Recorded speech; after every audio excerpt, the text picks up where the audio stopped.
Hey guys, Mr. Backerberg here. In this video, we're going to look at absolute or global extreme values. So as we're looking at absolute or global extrema, what we're going to do is think about some function f over a specified domain D. Then if we're talking about f of c, so our function value at some specific c value, we would say that that function value is an absolute maximum on the domain if and only if every other function value is less than or equal to our specified function value that we're looking at for all of the x values within the domain.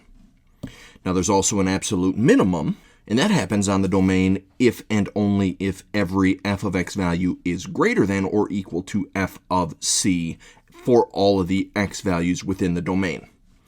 So let's talk visually about what each one of these means. So let's say we had a picture that looked something like this. Then as we're looking at this graph over its specified domain, the absolute maximum is the highest point on the graph for that domain. So on this picture, the absolute maximum would be this highest point up here. Versus the absolute minimum, that's the lowest point that we see on the entire graph over that specified domain. So in this first example, we've got a couple of functions graphed out. We've got a cosine graph and we've got a sine graph, but we're only looking at this between the x values of negative pi over 2 and positive pi over 2. These waves would go on forever and ever and ever, continuing their patterns. We don't want to necessarily look at the whole graph. We just want to look over a specified domain. So as we're looking at this cosine graph over here on the left-hand side, if we're talking about an absolute maximum, we're looking for the highest point that we can see on the entire graph. So I'm looking at the top of this curve up here, which happens to be at a y value of 1. So we would say that this graph on this domain has an absolute maximum of 1. Now, if we're talking about absolute minimums, there's actually two absolute minimums on this one, and it's happening at these endpoints. Both of these have the exact same y value of 0. So those both count as absolute minimums. Now, if we compare that to our sine graph over this same domain, we can see that there's one highest point on the very end of this graph, which again is at the y value of 1. So that's our absolute maximum. And there's only one lowest point on here as well, and that's at a y value of negative 1. So negative 1 is the absolute minimum on this specified domain. Now, as we're looking at finding these absolute extrema, sometimes functions with the same defining rule can have different extrema depending on how you restrict down the domain. So in this example, we're going to look at the equation y equals x squared, but we're going to look at it over a few different domains. And at first, we're going to look at a domain of negative infinity to positive infinity. So we're going to think about plugging in every single x value that you could ever think of. So visually, if we were to graph this out, well, we know x squared is a parabola. And if we're plugging in every single x value, then the ends of our graph are going to keep going up forever and ever and ever. So if we're talking about an absolute maximum, there is no absolute maximum, because the ends of our graph would keep going up forever and ever and ever. So there's never going to be a highest point that they hit, because they're just going to keep going up. Now there is an absolute minimum. There is a lowest point on this graph, and it's happening right here at the vertex of this parabola at the very bottom. So this has an absolute minimum at the point 0, 0. Now, if we change the domain that we're looking at, we're still going to look at that y equals x squared, but now we're going to look at a domain from 0 to 2, including those end values.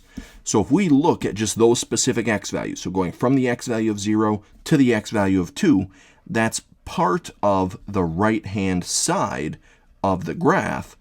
Now, knowing that these end values are included is very important, and we'll talk about why in just a second.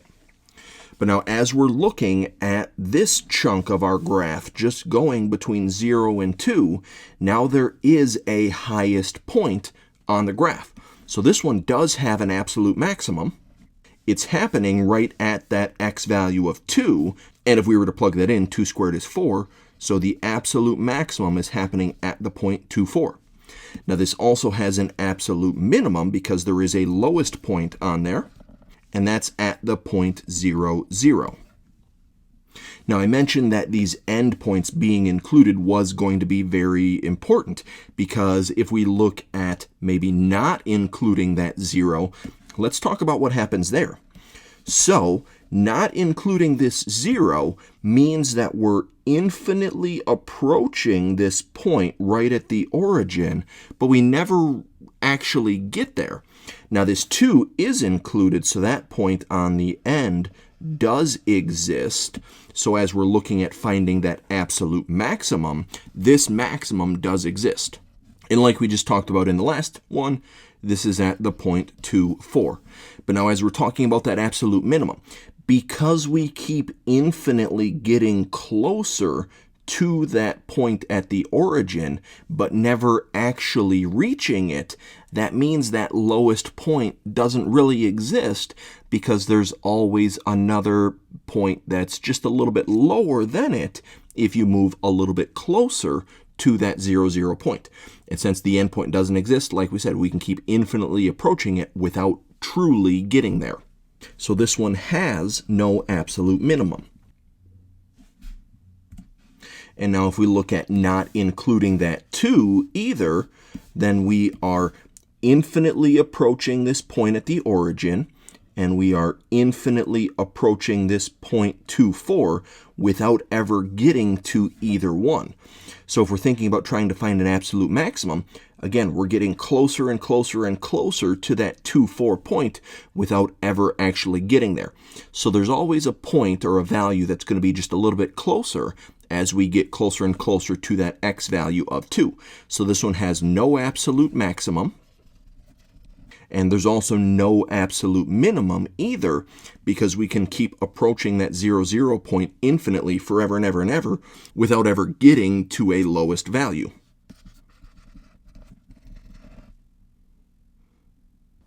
Now there is this thing called the extreme value theorem. So if we're looking at a function f and it's continuous on a closed interval from a to b, then f has to have both a maximum value and a minimum value on that closed interval. So as we're looking at this picture, this is going to be over a closed interval where the a and b value endpoints are both included. That part's important. This graph has to have an absolute minimum and an absolute maximum over this domain. Now we can see that this absolute maximum and this absolute minimum are both happening at interior points, so points on the inside between those end values. But absolute maximums can also happen on the end values themselves.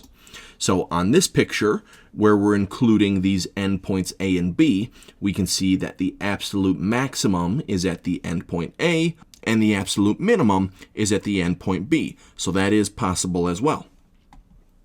Now if we change our picture just a little bit, so now we've got this graph from a to b, so this one has its absolute minimum at the end value of a, but the absolute maximum is happening on an interior point, versus this picture where the absolute minimum is on an interior point and the absolute maximum is at this endpoint B.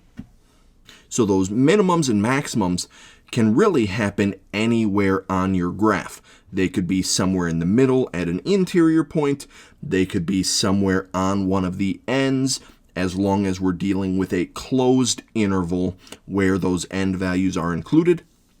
If those end values aren't included, then the extreme value theorem doesn't necessarily work, kind of like we saw in those examples earlier, where if those endpoints don't exist, you might be infinitely approaching a highest point or even a lowest point, but because you never truly get to those end values, if it's an open interval, then those extreme values wouldn't exist. That's going to be it for this video. Thanks for watching.